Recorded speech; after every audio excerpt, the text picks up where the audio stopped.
how reliable, how dependable, how efficient is this? Are there other innovative ways that come up through the digital means? And particularly as we see that our people are getting more and more digitally savvy of utilizing new innovative measures to do this. So there is a big range of issues that is there. We are also seeing that there are, and we've been discussing this earlier as well, that there are new migration corridors that are opening. So the traditional modes in which remittances have been coming back primarily from the Gulf region will now have to be supplemented in new markets, in new migration destinations, whether they be in East Asia or Europe, where more migrant workers are expected to go, and how they would negotiate these new paths. So we have an exciting subject to discuss. We are very, very delighted that we have Dr. Rajan, who is going to be moderating this particular session, and of course, the distinguished lecture by Dr. Ratha. So I'm very eagerly looking forward to the outcomes and the suggestions that they come forth at this session, because that would be a very key ingredient in how we continue our engagement with the various stakeholders to make policy more responsive and more stakeholder friendly, particularly for the migrant workers. So welcome everybody once again, and I do hope that all of you will keep ICM activities in mind and give it all the support that it deserves as we have ICM move towards becoming the premier think tank on all migration studies within India. Thank you and welcome once more. Thank you, sir, for the inaugural remarks and for encouraging words. We'll now move to the main panel and welcome Professor Rajan, who is the chairman of IMAD. And Professor Rajan has immense experience on migration studies in India. He has undertaken various projects. He's the brain behind the Kerala Migration Surveys, which is widely cited everywhere on migration-related work.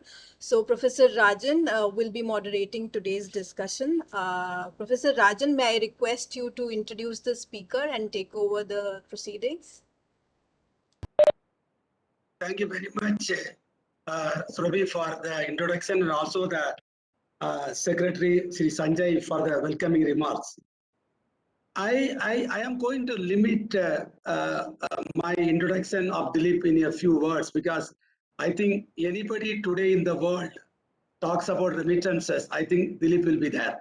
So Dilip is almost synonymous with remittances. I think that is, so I don't think we need a bigger introduction than anywhere you look at remittances, anywhere in any part of the world.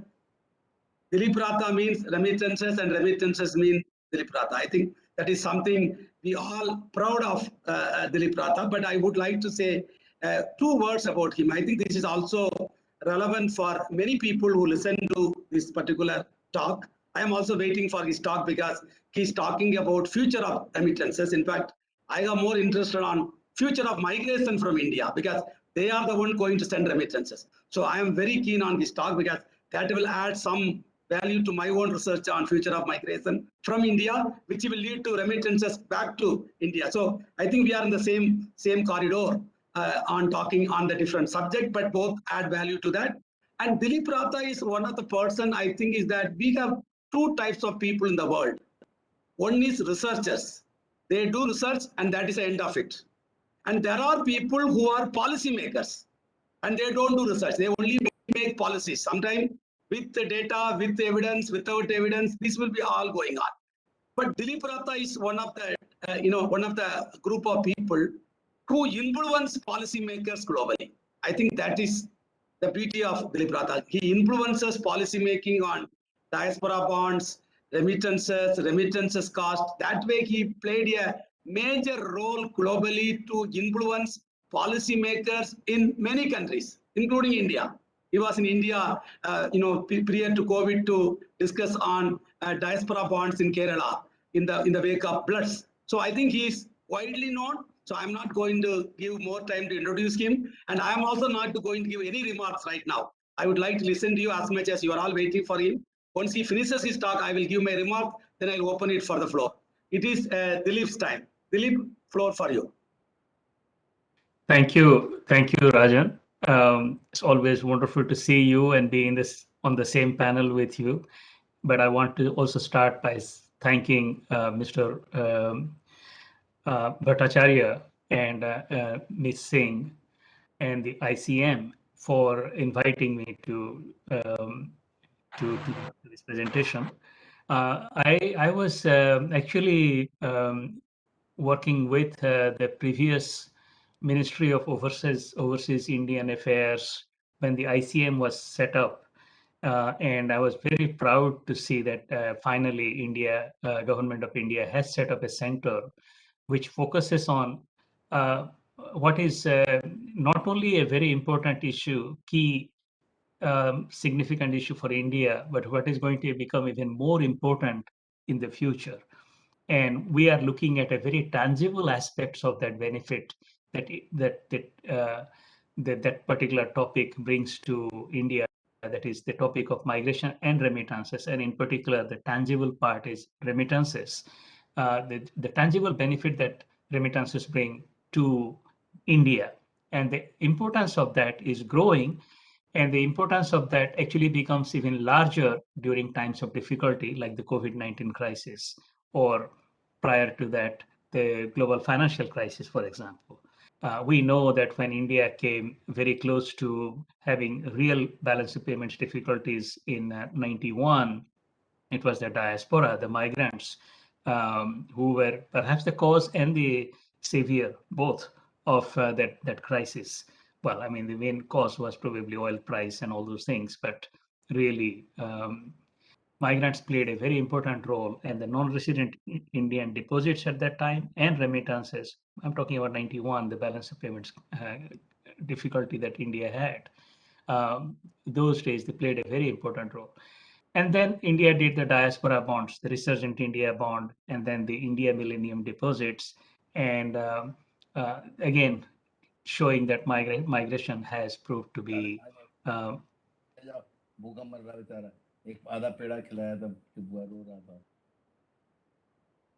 migration has proved to be again to the come to the rescue in some ways of India. So I will talk a bit about the significance of migration and remittances, but particularly focusing on remittances to the Indian economy. And let me start by pointing out that you know India is the largest source country for international migrants in the world. And on internal migration, which I'm not going to talk much about, we also know that with several hundred internal migrants, India is among the largest. I mean, if not the largest, maybe after China, India might be the one with the largest number of internal migrants as well. Actually, with China, India tends to go neck to neck on migration and remittances. And there are questions about how do we define diaspora or migrants, but I'm not going to get bogged down by that. But between, whatever definition you use, Indian diaspora is visible everywhere in the world. And it has been the case for centuries, right? That's what we are beginning to see now in tangible ways when data have become available. So India is supposed to be, or is, I think it is believed to be the largest source of international migrants in the world, with the official numbers are in the range of 18 million migrants from India in foreign countries. These are foreign-born people, meaning people born in India who are in other countries. So we are not talking about second generation, third generation, and higher generation diaspora members. That 18 million headline number compares with a global total of international migrant stock of 280 million, roughly. More than half of the Indian migrants more than 9 million, close to 10 million, maybe even a little more than 10 million Indian migrants are actually in the GCC countries, the Gulf countries. UAE in particular has officially about 3.5 million, unofficially probably larger. Saudi Arabia has another 2.5 million. And, often there is a tendency for us to look toward the United States. But United States now has about 2.7 million, so under 3 million Indian origin people. And yet, because US is so much richer, and there are Indian migrants in the UK as well as in Canada, Australia, and New Zealand, and all that. Indians are everywhere, but because the income levels tend to be higher of the Indian migrants in the US and UK and Australia, remittances actually a larger share of remittances, relatively speaking, larger than the share of migrants. Larger share of remittances comes from actually the so-called North. Now, even after accounting for the fact that there are probably twice the number of migrants in the GCC countries as there are in the so-called high-income OECD countries or the so-called North or the so-called West, US, UK, and all that. Despite that fact, I think remittances are roughly, coming in about equal proportion, 40% from the GCC countries. GCC countries, maybe it is a little more than 40% now, closer to 50%. We have data, but the data are not very granular and not very timely, not very good as well. There is a significant amount of informal flows. So one observation one can make right away, well known to most of us, but it is a striking fact that migrants in the so-called North, the US, UK, Europe, tend to be highly skilled. And, in the current crisis, I'm in right now in Washington, DC, in the United States. And when you see people commenting on TV or news reports about the COVID-19 virus, you often see or hear Indian names, Indian American voices. These are doctors, right? Mostly doctors. So we have a whole lot of very highly skilled Indian origin people in the so-called West, and they earn a lot. But then they have their families with them, and they probably remit home money, but definitely compared to the lower skilled migrants who are in the GCC countries, the majority of Indian workers in the GCC countries are lower skilled workers. Compared to them, remittances as a share of income of Indian migrants from the North, so-called North, is actually very, very small, relatively speaking. It is very sizable because the income levels are very high. That is worth keeping in mind. Now, in the case of the lower skilled migrants from the GCC countries, they earn $200, $300 per person per month. And out of that, they remit almost everything other than something as basic as spending money on buying rice or chapatis, and if the rice price goes up as it did in 2009, I remember 2009, 2010, migrant workers from India, Bangladesh, and all, they actually sent less money home just because the price of rice went up, meaning that other than consuming a little bit, almost everything they earn, they send back home. This is interesting because one reason why they do that is because they don't have a permanent pathway to permanent residency in the GCC countries, whereas the migrant workers in the United States or Europe, they have a pathway. And when you have a pathway to citizenship or permanent residence, then you begin to grow roots there. And you can take a decision that you are not going to come back home. But in the case of migrants, in the migrant workers in the Gulf countries, the contracts um, are for employment contracts are for 2-3 years, and people have been there for 30 years, but always on a rolling contract, and they are never sure that they can stay there. So there is some change in policy more recently, but we have to see how many people it would impact. Not many. It is not going to impact many people, which means that remittance flows from the Gulf countries will remain important for the future. I think let's keep that thought in our mind. Um, Another fact I want to mention, and I want to kind of get it out of the way, but it is worth keeping it on our radar screen, is that India, India is also a very large host country for migrants. And in fact, the largest migration corridor in the world is quite likely Bangladesh to India. It may not be Mexico to the United States. On paper, officially, Mexico to the United States is the largest migration corridor in the world, and United States, with about 52 million, 53 million foreign-born people, is the largest host country for migrants, destination country for migrants. I think India is a very large host country for migrants, mostly from the region, but we have a history of people coming from everywhere.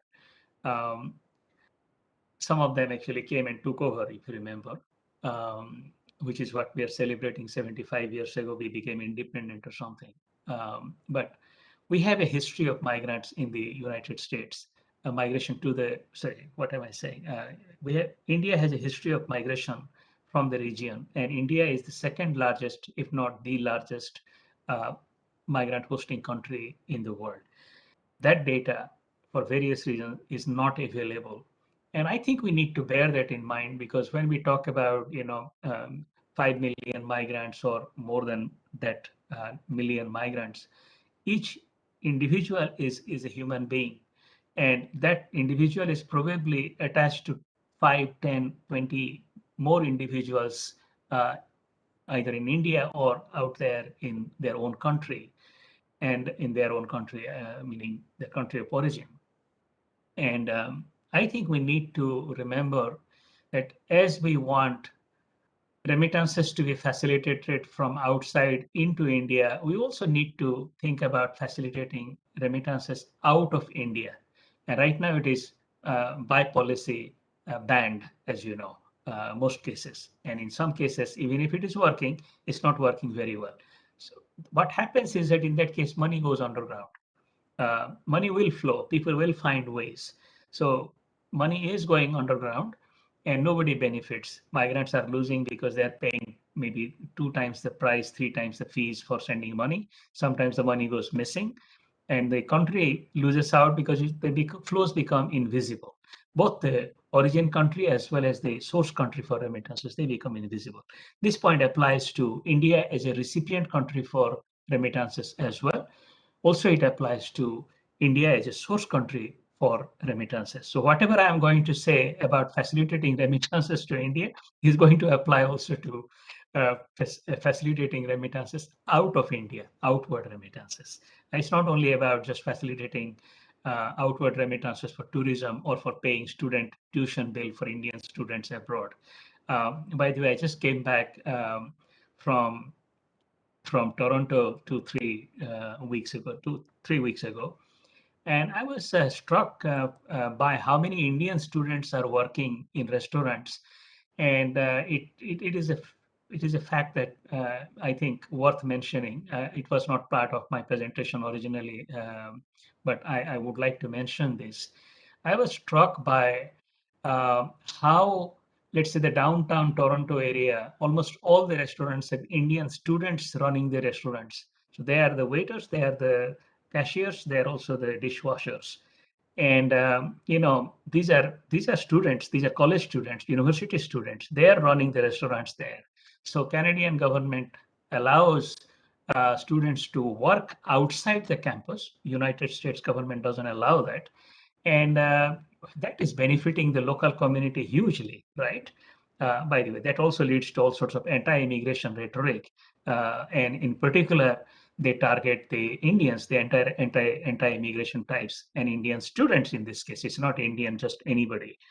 These are highly skilled people. They will go on to become the space scientists and the doctors of Canada and the rest of the world. But they are being targeted. And that was actually a huge election issue in the recent election that just concluded on Monday.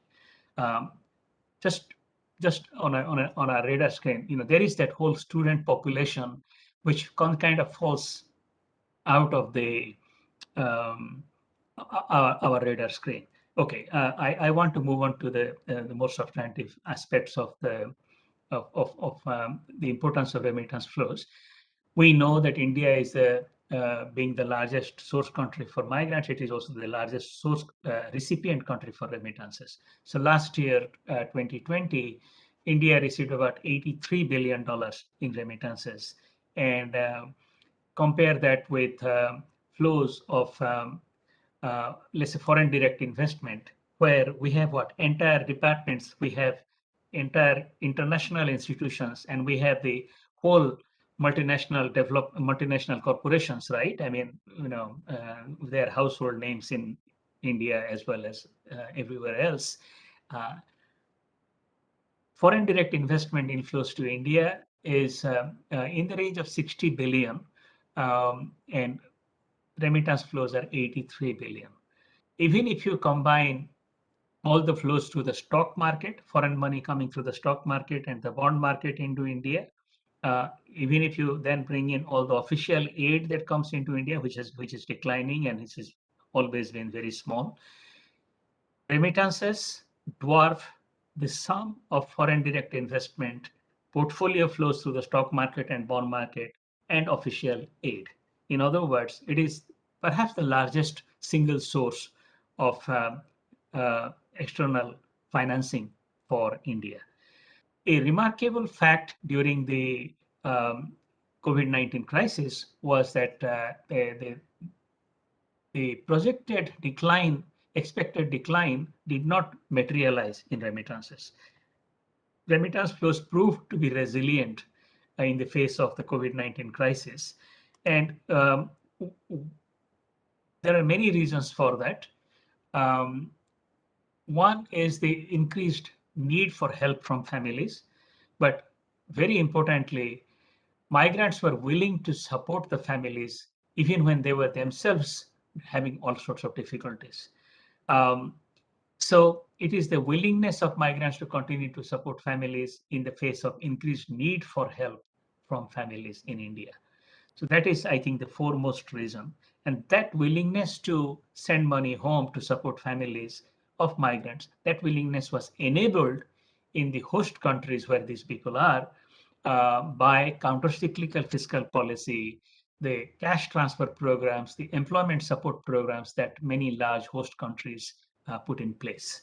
They did benefit directly sometimes migrant workers, and definitely they benefited indirectly by keeping employment up or not letting it fall too much. That said, there is also some amount of return migration because it is true that in some sectors like tourism, for example, definitely there was a layoff and migrant workers lost jobs, and many of them, why would they stay there, right? So many of them did come back home. We know there are anecdotal reports of millions of people coming back to India, perhaps a million to Kerala alone. Rajan would know that. But we need better data on that. Now, interesting thing is that when these migrant workers come back home, they actually bring their cash with them, especially if they come back from countries like the Gulf cooperation countries.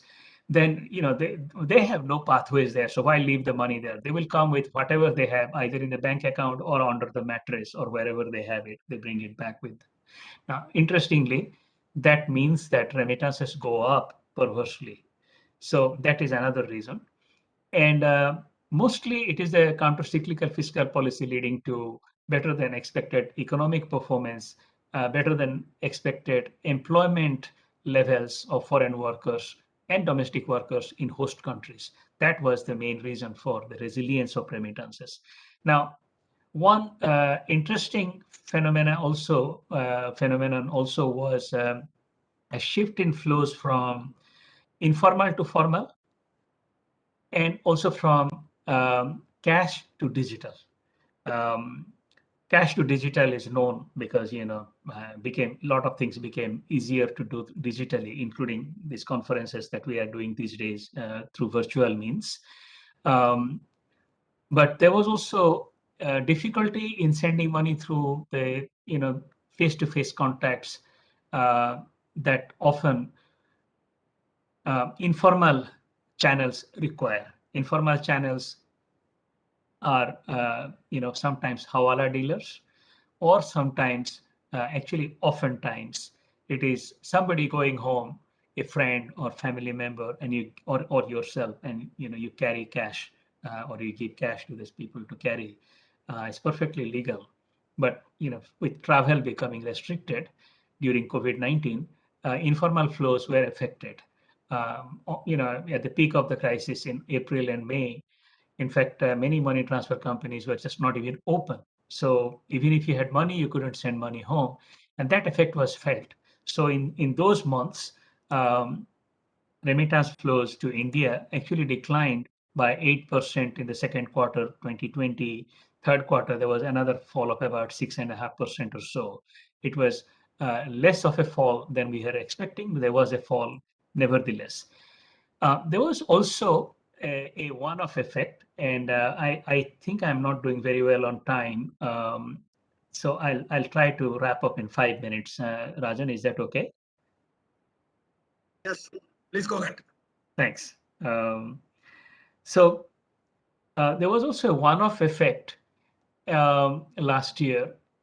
The Hajj pilgrimage to Mecca, that was cancelled. The year before, in 2019, something like 1.8 million people visited Saudi Arabia for pilgrimage. And last year in July, when travel bans disrupted travel to Saudi Arabia, I think a large amount of that money, which is usually sent by migrant workers in the Gulf countries to their families uh, for air tickets and all that to facilitate that pilgrimage, I think a lot of that became remittances that was sent home, and that also uh, was very visible in Bangladesh and Pakistan. I mean, actually interesting question. Why is it that in Bangladesh remittances are increasing at a clip of, let's say, 30% year on year, 30%, 40% year on year? Why? And why in Pakistan they're also increasing in double-digit terms, and why they are not doing so in India? I actually don't know that yet. What is going on there? Nobody seems to know. So there is a bit of work to be done on why India is a little bit of an aberration. But that Hajj cancellation effect on remittance flows last year is very, very visible in Pakistan and Bangladesh data. You don't see that in India data, but I think it is there. Somehow it is there. We need to look for it. One problem, and it's a to-do item for ICM and for the government of India, is to actually start collecting data on remittances on a monthly basis. It's not enough to have quarterly data, and quarterly data that comes out like 3 months, 4 months later. When the flows are as important as they are, I think we need to monitor these flows regularly, because if we make a mistake, a lot of people will actually not eat properly, right? I mean, we are talking about very, very important um, source of income. So a couple of points about the high frequency trend. I mentioned there was a fall of about 8.5%, 6% in the second quarter last year. If you look at the trajectory of, and maybe here I'm going to share my screen so you can see, let me see if I can show my screen. Are you able to see the screen? Yes. Very good. So, I mean, I just want to focus on the right-hand side. Let me see if I can make it a little bigger. The columns there, the yellow columns, they show year-on-year growth rate in remittances, and the right-hand circle is the effect last year in the second quarter, third quarter. There has been some recovery after that. And the red line, red line is crude oil price, this oil price. And you see an interesting correlation between oil price movement and remittance flows, growth of remittances to India. Now, oil price, as you know, affects the GCC economies. That's the mainstay of the Gulf countries. And there is a clear effect of low oil prices on remittance flows to India. You know, an interesting anecdote is in 2009, remittance flows to India fell by something like, you know, 30 odd percent. That was 2009 first quarter. Why didn't they fall that much in a much deeper crisis? And I think that is because I think oil price dip was much more significant in 2009. So this is an important aspect. This brings cyclicality to remittance flows to India. And if you are thinking about projecting remittance flows to India on a high frequency basis, you know that oil price data are available like almost to the hour, right? Every day, oil price data are available. So you might be able to draw a correlation and project remittances 3 or 4 months in advance by looking at that. But there is another interesting chart I want to show you. It is more of a structural, and I say problem with the emphasis on the word problem. It is a problem for India. It is that the Mitakat policy, the indigenization policy, the policy in Saudi Arabia and UAE and in the GCC countries to promote local employment, their own native-born employment by discouraging foreign workers. That is not on paper only. It is already happening. And in this chart, if you're able to see, you see that the number of registered foreign workers in Saudi Arabia used to be 8.5 million in you know, about 4 years ago. Now it is down to about 6.5 million. And you know, you're talking about a significant decline of 2-3 million people out of, you're talking about 2 out of 8, 3 out of 9, kind of a 30% decline. And this is on a downward trajectory going forward. It's not going to go up. And this is the overall foreign worker level in the Gulf countries. Then there is the second effect, which is also policy induced. They are diversifying away from traditional sources of migrants.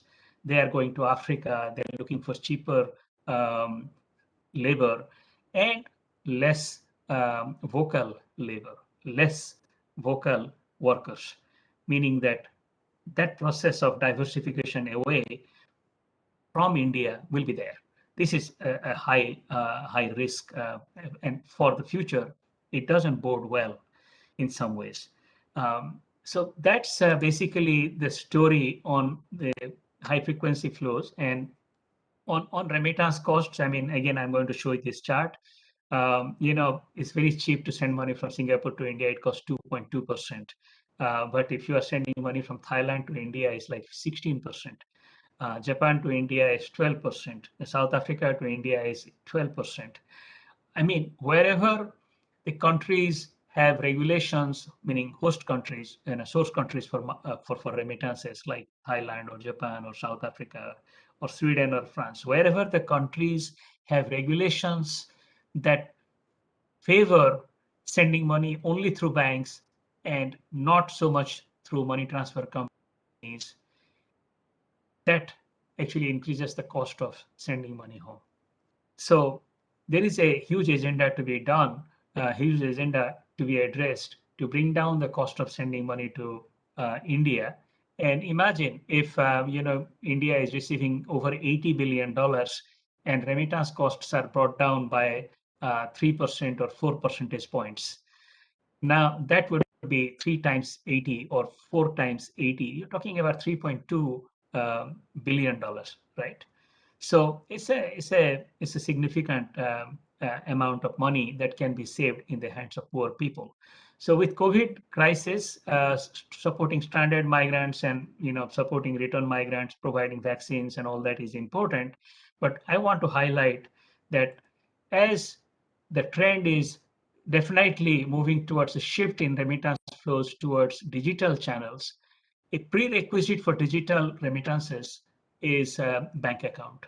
Bank account for the migrant workers in the host countries, and bank accounts also for households at home in India.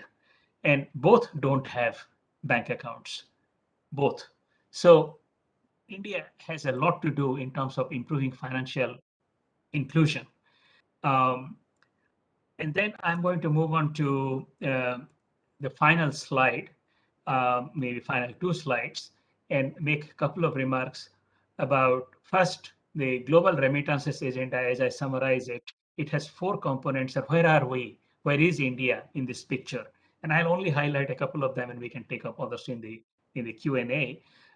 Diaspora bonds, huge potential. India is a leader in this. It raised about 9 billion, or if you count the 91 diaspora bonds, then you are looking at close to $10 billion in bond financing that India has already done.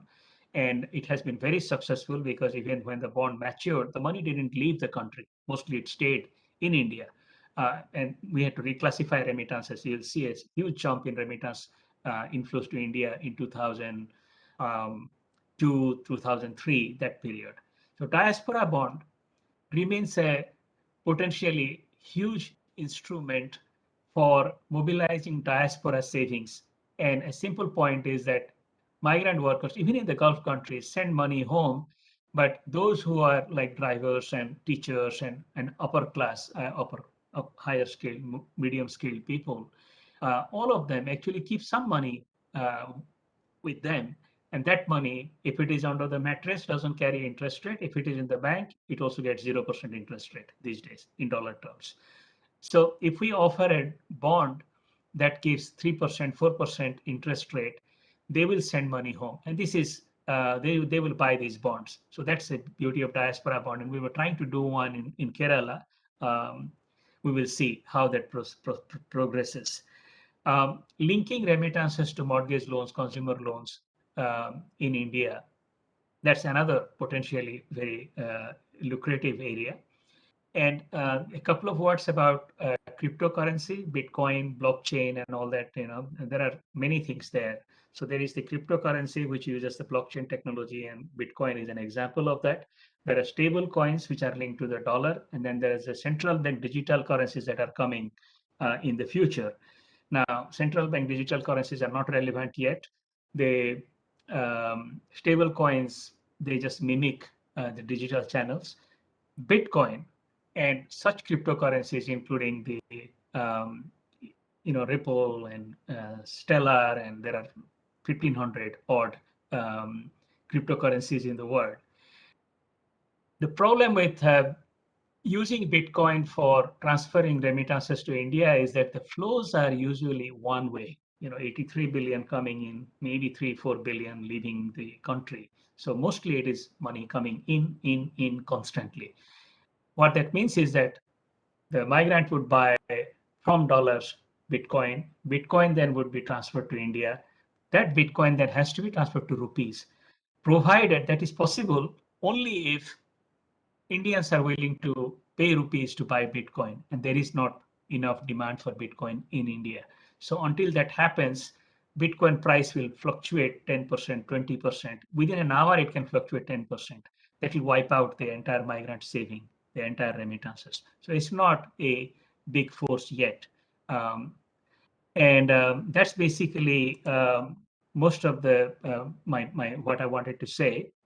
Just to whet our appetite, so to say, I want to just mention that India could mobilize diaspora saving through diaspora bonds, could be as much as 5 billion, because, it's 80 billion remittances. The diaspora savings are more like 50, 60 billion a year. that Indian diasporas have outside. If you mobilize even a tenth of that, you are looking at $5 billion. I think that number is much larger than 5 billion.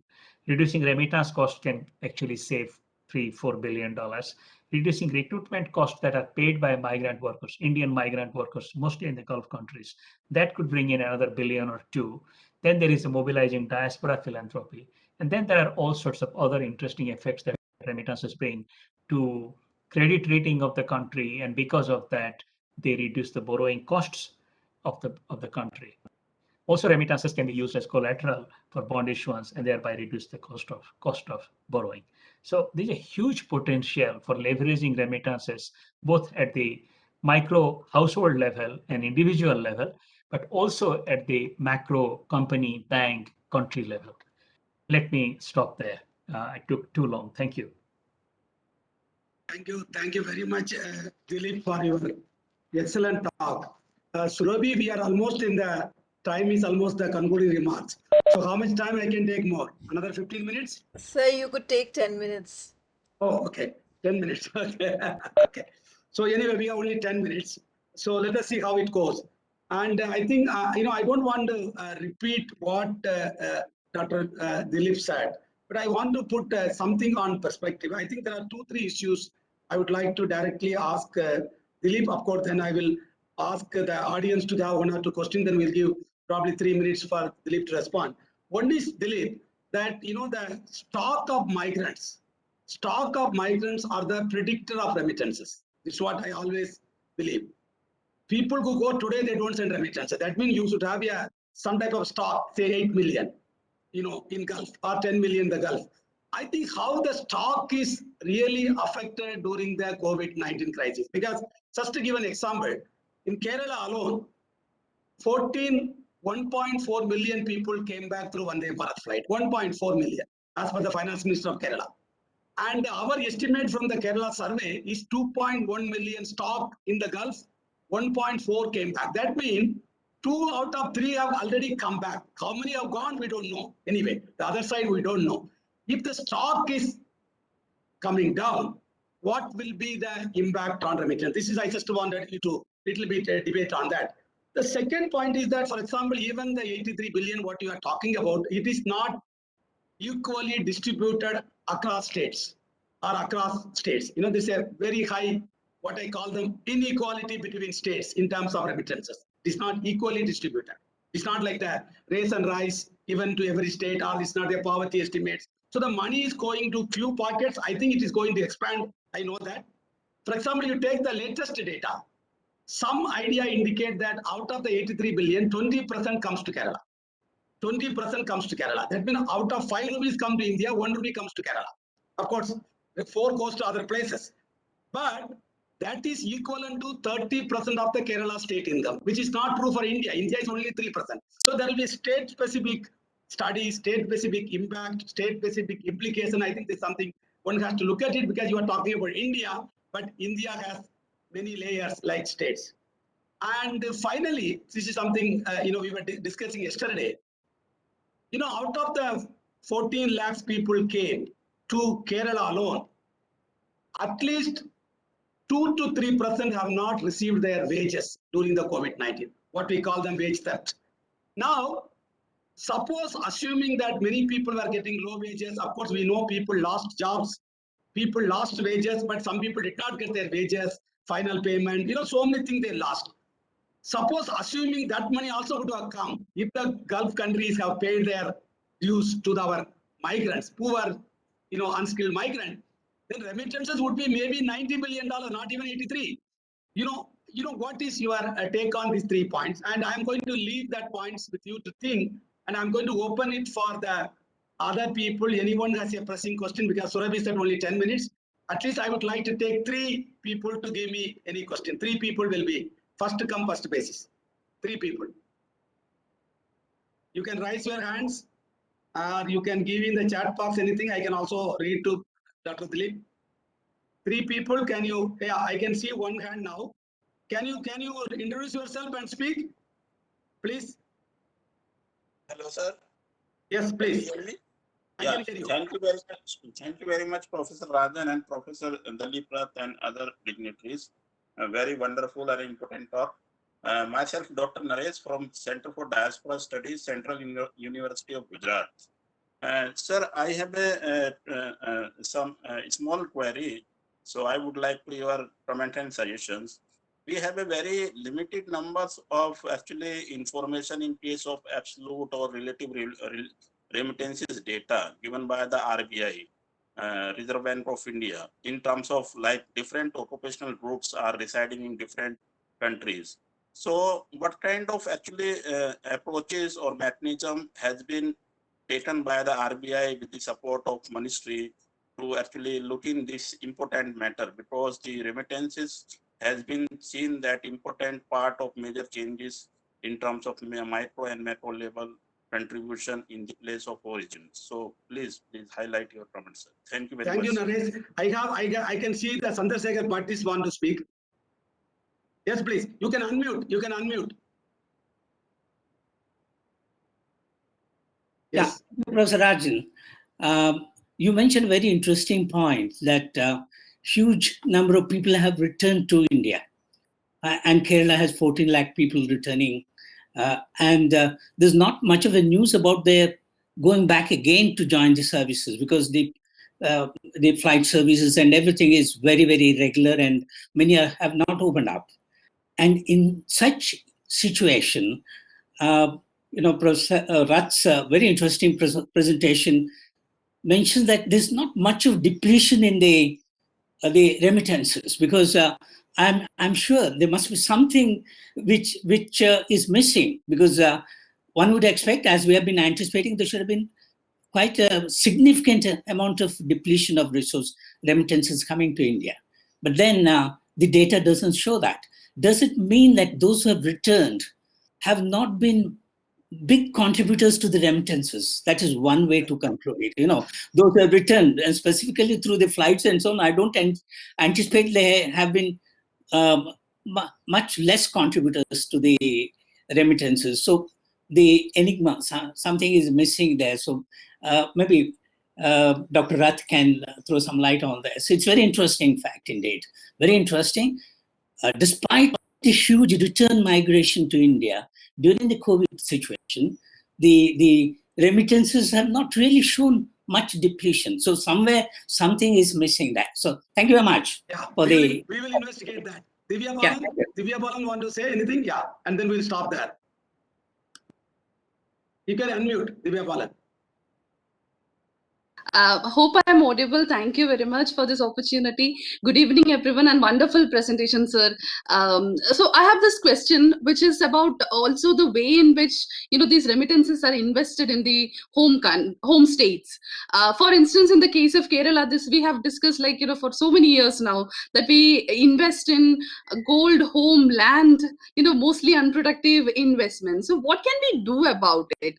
I know it's a personal choice and personal decision of how to use the money, but then what can, maybe from the government side, from the state government side, or from, what can we do about it? This is always something which intrigues me. Thank you very much, sir. Thank you, Indirajan, sir. Yeah, thank you, Divya Bala. I think before I hand over to Dilip, we are also looking at the post-COVID scenario. In fact, I was making a comment last week to somebody. Today, if you go to the global map, according to the MEE data, Indians are present in 180 plus countries. And if you go to the global data on COVID virus, it is also present in 180 plus countries. So COVID is moving without passport and visa. Indians have both passport and visa, they are not able to move. So I think what is the post-COVID migration? It will be accelerated or decelerate. I think that is also will indicate the future of remittances. Dilip, maybe 3 minutes or 4 minutes before I hand over to Surabhi Singh. Thank you. Excellent questions, and thanks for putting up with my rambling presentation. I think the point about stock of migrants sending money is very, very important to emphasize. And I want to bring in here a very important point, which, as an economist, I had been taught when I was already Actually, I don't think I was taught when I was in undergraduate, but I was taught in the probably master's, definitely when I did PhD at that time. It is the stock flow equation. Capital stock today is capital stock of last year plus the new investment minus depreciation. That equation isn't there in migration, and yet that migrant stock today is migrant stock of yesterday minus those who returned plus those who went again, right? New migration. So migrant stock of yesterday, new migration minus those who returned and those who died. So that's a migrant stock, and we introduced that. I sort of remember putting that in the 2009 global financial crisis, sort of then thinking, okay, those who existed last year, that's past. You can't do anything about it. So basically, the change in stock would happen because of either new people coming in or not coming in, and return migration, people either returning or returning in larger numbers. And then what does the crisis do? So during the global financial crisis, because people knew that if they leave, they cannot come back again to, let's say, US, they didn't leave to start with. They just stayed on. So actually, return migration declined. New migration declined because, again, the doors were shut. But return migration declined much more, meaning that on the net, the stock actually went up. That was one of the reasons for resilience of remittances in 2009. COVID-19 crisis had a policy-induced lockdown. People just couldn't go home, didn't want to go home, because that if you went home, God knows when you will be able to come back, because the doors are being locked now. Even now, US had just opened the doors to Indians, right? Literally yesterday or day before yesterday, after 18 months. So with that, the migration dynamics, stock of migrants sending money is very, very important. Return migration, in the immediate aftermath of return, people go home with money. People will always go. It is a tradition in every culture, and definitely in Indian culture, that you don't go home empty. You have to carry something with you. So that is one of the reasons there is resilience. But where is then the problem with the data? And secondly, what would happen in future? The problem with data is that we don't understand return migration very well. And in India, we don't understand migration, period. We don't understand anything. I told you, every number that you put on migration in India is questionable. So this is a real request to you all in the ICN. Please you are the premier think tank, premier government center. This should be a bread and butter sort of thing. You need to really work on it. And we are there to help to the extent we can. And improve data. That's basically what it is. In the future, again, if we understand what those returnees are thinking, are they going to go back home? Are they retirees that they're going to go back home to retire? Or will they bounce back immediately as soon as the situation improves? I think that's a key question to think about the future of remittances. And then the point about improving data. Rajan, you are absolutely right. In remittances to Kerala, that economy is a remittance economy. By world standards, Kerala would be up in the top 5 or so as a recipient of remittances if you compare Kerala with Tonga and Somalia and what I mean is Haiti. These are countries that receive a large amount of Tajikistan. They receive a large amount of remittance. Kerala will be in that category. We know few states of India are highly dependent on remittances, but we don't have data on them. And I think we really need to get the granular data by doing this kind of surveys that you are doing in Kerala, the Kerala Migration Survey. We really need to do that kind of survey in Gujarat, in Punjab, in Orissa, because of the domestic migration, internal migration. Northeast is a huge issue. I think for the development of Northeast regional development angle, migration should be a very, very important focus area. So that's that. Wage theft, there is clearly a role. There is wage theft.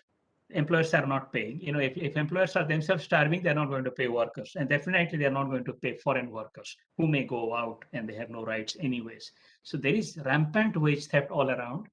And there the embassies of India can play a major role, and NGOs, civil society organizations, can play a major role as well. So there is clearly a role there. And I believe there is the final question on unproductive use of remittances. You know, I think it's not a valid point to say remittances are unproductive, or when poor people eat, it is unproductive. I mean, what is productive, and why would you accumulate anything if you can't eat and you are dying, right? So poor people need to consume, and when they're poor and they receive remittances, they consume more out of remittances, which is fine. But as they become richer and become better off, they have their basic needs filled, then they go for business investments. Housing is a great investment in India, as it is anywhere in the world. Housing is a great investment because there are all sorts of property rights that come with the housing. So it's very, very important that not to think of housing as an unproductive investment. It's one of the best investment you can make. Um, so that still leaves a question. If remittances are private money and people will do whatever they want to do with it, they save some, consume some, there is multiplier effect. But in the end, if you want to build a road, how can you leverage remittances? That's where I would say first, diaspora bonds. Second, use remittances to improve credit rating, use them as collateral to improve the credit rating, credit worthiness of the bond, so the borrowing cost would go down. If borrowing costs go down, that leads to investment. So remittances can be leveraged at the household level as well as at the country and institutional level, company level, for raising capital as a financing instrument. They can then fund all kinds of investments. Let me stop there. Yeah, thank you, Dilip. Surabhi, I am a bad moderator. I will hand over to you to make the vote of thanks to our joint secretary. Surabhi, you can. So JS OIA1, CU will do the vote of thanks and closing remarks. Good evening, Professor Rajan and Dr. Dilip Ratha, and all the participants, and our chairman of ICM, Sanjay Bhattacharya ji, Surabhi, for bringing this very useful forum. So it is a really enlightening and learning experience for us in the ministry, especially the way he brought out the reasons for different levels of remittances coming from rich countries to poor countries, and the reasons for the proportionate relationship between the oil prices and remittances, and the way remittance still continue to come during the COVID period. These are the important points which we appreciate that, and we also noted the suggestions made by the speaker about collecting remittance data, not quarterly but monthly. We would endeavor to do that, and also we would like to understand more about start collecting data about the remittances actually coming to the states, so that we will understand better. We certainly agree with the view that despite so much of wide variety of mechanisms exist for migration cycle for helping migrants, but I think as it happens in a society, that the exploited get more exploited. I think they take risk. They hugely invest whatever the proportion they have from their incomes, and they take risks. They go, they earn less, but even for sending back, they have to pay more. So 3% is something very huge for sending one transaction. I think it is very unfair that the financial institutions, which cannot earn in over a year period in terms of interest, they charge in one transactions. I think that is something which we need to consider, and we should really look into that aspect. If our policy is really to help the migrants, I think that is point which touched us very closely. But we also see that there are suggestions about remittance, leveraging the remittances, especially on the diaspora bonds, and reducing remittance cost, as I said. Of course, MEA is not involved in all the issues, but certainly we will take note and share these issues to respective concerned authorities. But I think it overall very enriching and learning experience for us. We very much appreciate and wish everyone gratitude to everyone, and also wish everyone very safe and sound health in the next coming days during the COVID time. I think we are coming out of the situation which we had for last few years or few months, but I think future looks to be bright, and it should be good for even the migrants who return. And MDA makes every effort to really make sure that they return, and the issues of returning the persons who return back to India to their destination countries is very important, and it has been taken up at a very senior level, all the meetings which Prime Minister and External Affairs Minister. So that is what we are doing in our part. And as I said, that on the whole, it is a lot of important points emerged, and we took note of it. Thank you so much. Thank you, sir. Before we close, we have a small request. We'll request everyone to turn on the camera so we can take a group snap of the event.